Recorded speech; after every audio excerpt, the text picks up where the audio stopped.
Boba Fett, with his customised Mandalorian armour, deadly weaponry and silent domineer. Boba Fett was one of the most feared bounty hunters in the galaxy.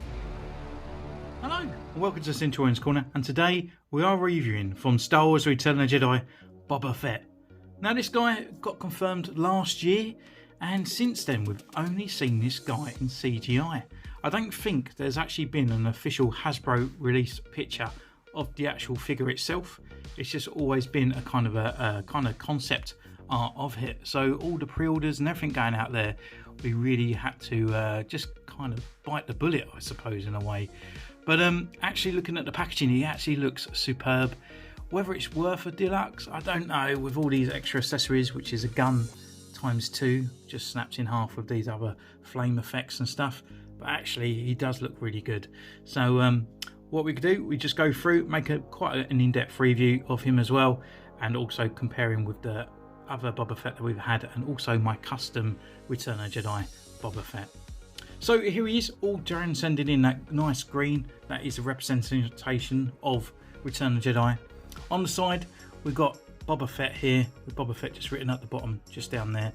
And on the side you can actually see Han Solo's hand actually going over to the next. We can't get any kind of clue what is coming next in this line at all. On the side here we've got number 6, we've got his bio and the picture, and on this side nothing much, just a window and back to the front. So without further ado, let's crack this bad boy open.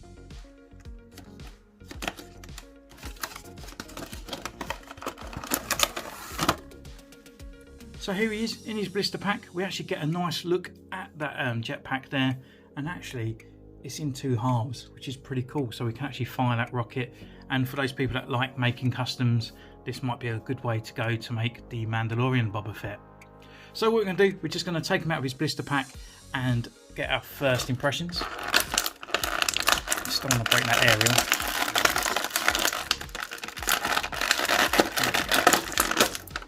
The actual packaging itself, and obviously with all the weaponry, it feels quite heavy as well. And the figure looks pretty cool. Looks a little bit warped on the side here. The helmet looks slightly a bit warped as well, like inwards. But that's just my first impressions. But the figure looks generally pretty cool. So we're going to go away and take some pictures, and we'll see you in a moment.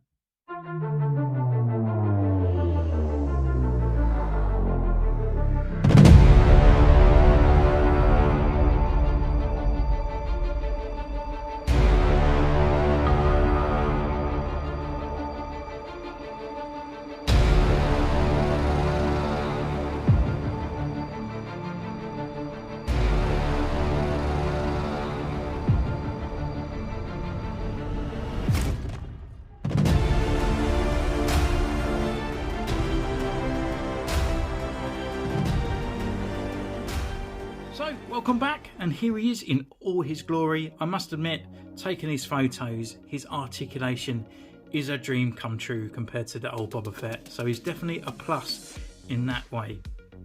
With his accessories as well, I can see a few things that Hasbro have done, which are pretty cool, and haven't done, or they did do, and I just can't see why they have gone that route, just to give that guy an extra accessory.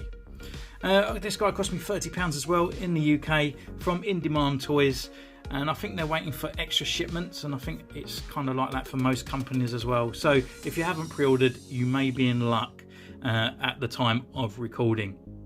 So yeah, where should we start? We can start with his accessories, and well, what a bundle they are. So his first accessory is this nice E3 blaster, and as you can see, the actual kind of rust on there is kind of nice, rather than just having silver and other bits on there, which would be a kind of a few nice bits on there. But yeah, it just looks quite abnormal to have anything that's kind of sort of rustic. So take another look at the details on there, and it really brings it out, that kind of colour on there. It's really nice. We've got that 6-shooter look in the middle with that longer scope into the actual barrel at the end. And on the other side, pretty much the same, apart from this extra little kind of like ammo clip there on the side. His other accessory that he has is the blaster once again. Exactly the same looking, apart from we have this yellow, very yellow scorch mark. It's no orange or anything in there. It's literally as bright as Bart Simpson's skin. Maybe even brighter, to be honest. So I can see why Hasbro have done this. It's pretty cool to have it. But for me, Black Series as kind of action figures, I can't really see kids these days going out buying these figures to play with.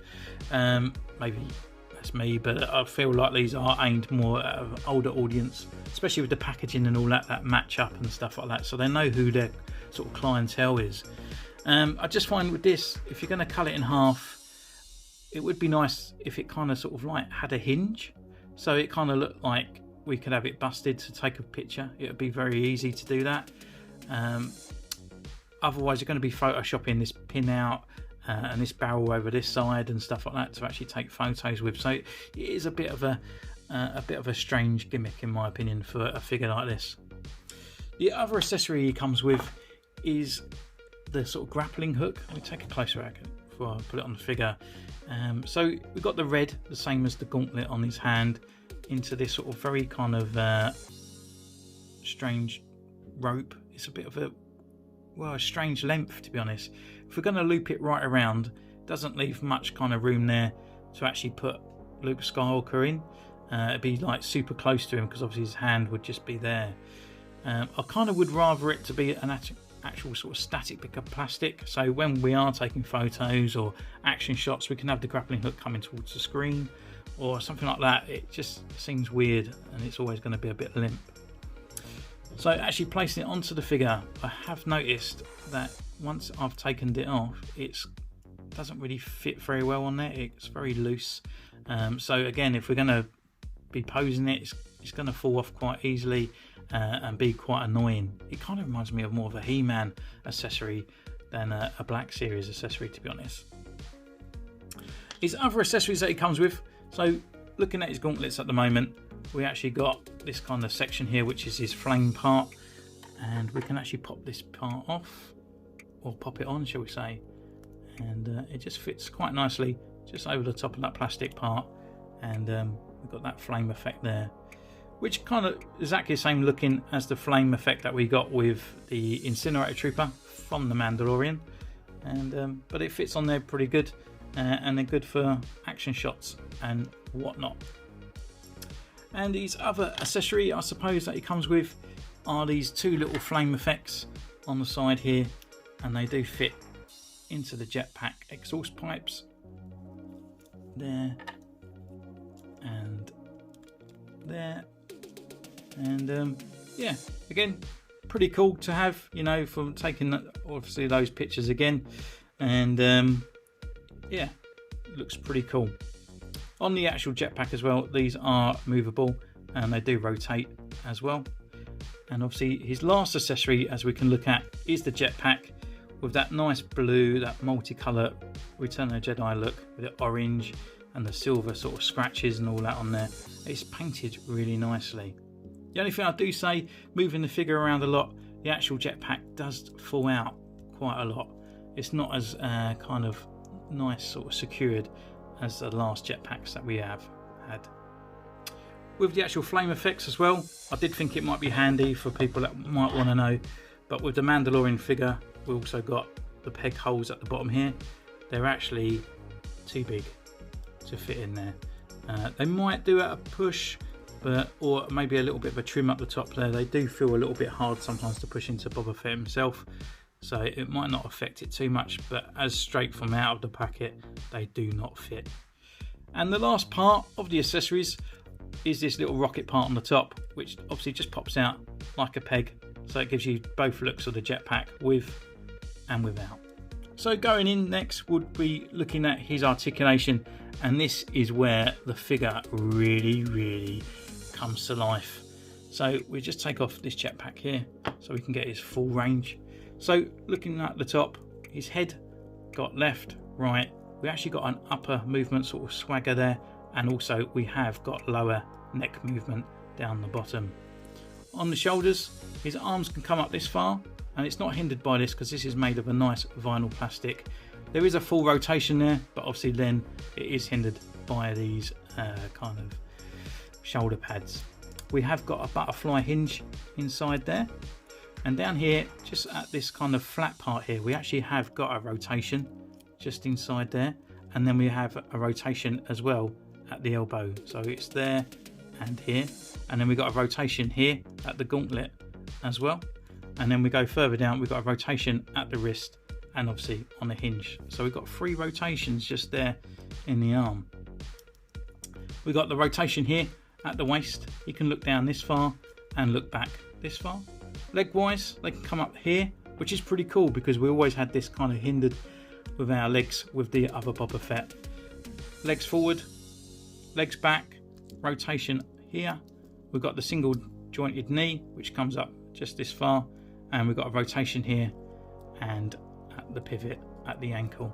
So again, you know, that the Black Series kind of articulation is definitely getting a lot better. They're really putting it into their sculpts now, and kind of the way forward. So next up is this guy's sculpt and paint job. There's a few kind of slapdashes here by Hasbro and a few little nitpicks, but I think they're going to grow on me rather than me going away from the figure in a way. So first of all, we can look at is his helmet. I do think the paint colour is slightly off. It's more lighter than the darker sort of armour here. I always think that these colours should be the same, and then these parts underneath here are the ones that are slightly off, but they've actually matched the armour to the back of the helmet and the sort of like the underlining of the visor, unfortunately.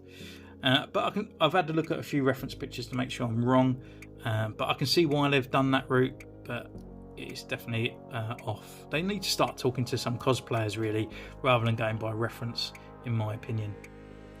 So looking at, we've got the actual triangles there just above the T visor. They kind of misaligned the dent there, so it might need a little bit more extra on there just to bring that out. We've got the rangefinder that actually moves up and down, but as you notice, the helmet is more bubbled, it's more round. So comparing it to the Empire Strikes Back Boba Fett, you can really see that it's more sort of squared at the bottom, and it comes really apparent here.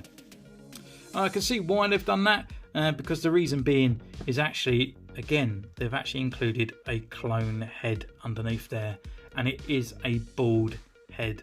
So at a later date, you never know, we might be taking this helmet off and getting to that Boba Fett underneath there and giving this guy a nice makeover. But it's a shame that it has sort of like made the helmet go a little bit skew with. Maybe that's just mine, who knows. So going down to the armour, again, we've got the sort of dents and all that on there, but it just doesn't feel really scratchy. I think all the dents are slightly just misaligned, and it's really missing that sculpt on there, and even on this one down on the side.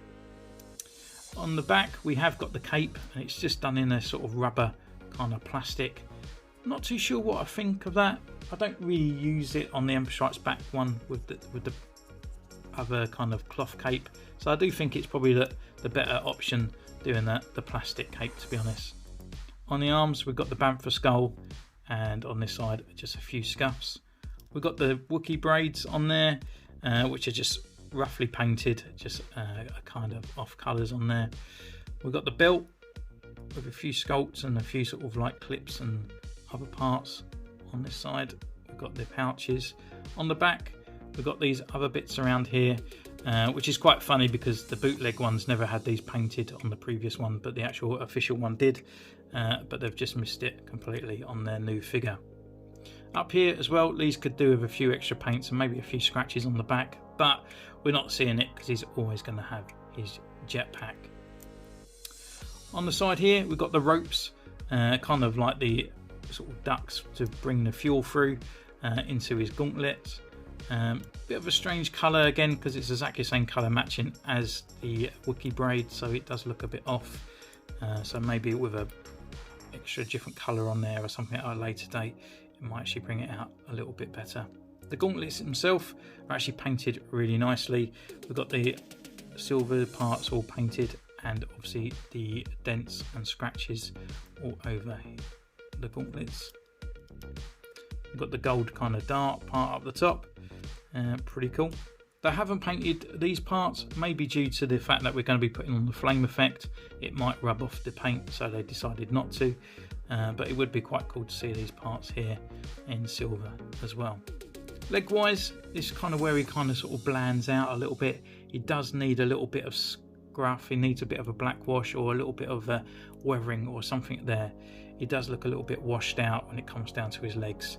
And on the side here, we just got the knee pads, which are made of this sort of like rubbery material here, and again with the silver down to the leg parts and down to his feet. They have missed off a slight colour here, which is a bit weird because they use the colour on the pouches, so it needs that bit on that cuff, and obviously the sole as well needs a bit of a kind of paint job on there, and so do the silver darts at the bottom. But apart from that, he is a really nice looking figure, and he really poses really nicely. Would I recommend £30? It's Boba Fett. I think if you don't get him, you would actually necessarily kick yourself for not getting him, because the old Empire Strikes Back Boba Fett has many times he keeps coming out. The original release, archive, the 40th anniversary, they sells out really quickly, and I think this guy's going to be exactly the same. So what we can do now, we can just compare the old Boba Fett compared to this Boba Fett, and yeah, there's not much sort of difference in there. I did just skip about this, but this part in here is not red either, which is another kind of little bit of a letdown in his LED kind of bit on his chest. But I do think generally it is a lot better figure. This Boba Fett is kind of like, this is his pose, and you're not going to get any other pose from this guy. You can bring up his arm, you can bring up his legs and stuff like that, but it's always hindered by these two pouches, and his articulation in his arms is kind of just made to stand like this. And obviously we do have the bootleg versions, which I did paint up from the ESB Boba Fett into the new kind of Return of the Jedi, and as you can see, the colours and all that are almost an exact match, with a bit of weathering as well in the sort of like legs and stuff. It really brings that character out, so I think this guy does definitely need it. The helmet, however, it looks really nice because we've got this gloss look in the visor. I don't know. I think it is definitely going to grow on me 100% more than these guys here. I think he's going to be my pinnacle Boba Fett from now on. But I do think he just needs a few little bit of paint touches. So at a later date, I guarantee you will see fixing Boba Fett. So thank you once again for getting this far, and thank you for subscribing to the channel, or even just stumbling upon this channel as well. It means a hell of a lot. You can follow me on Instagram, which is in the description below, and also you can find my merch as well, where I'll be posting that, and anything that you buy or goes towards the channel, I don't get the full whack, I'll get a couple of dollars, so it just helps out the actual channel in a small way, but a nice way. And also you can subscribe, and you can comment down below, what do you think of this Boba Fett? Is this Boba Fett for you? Are you going to skip him, or was you waiting to actually see him what he looks like in the flesh rather than the CGI? Do you think Hasbro was slightly embarrassed for not actually producing probably the most popular figure, but only bringing a CGI figure like picture? It seems a bit odd to me. So anyway, thank you so much for joining me, and I'll see you again next time. Take care. Bye.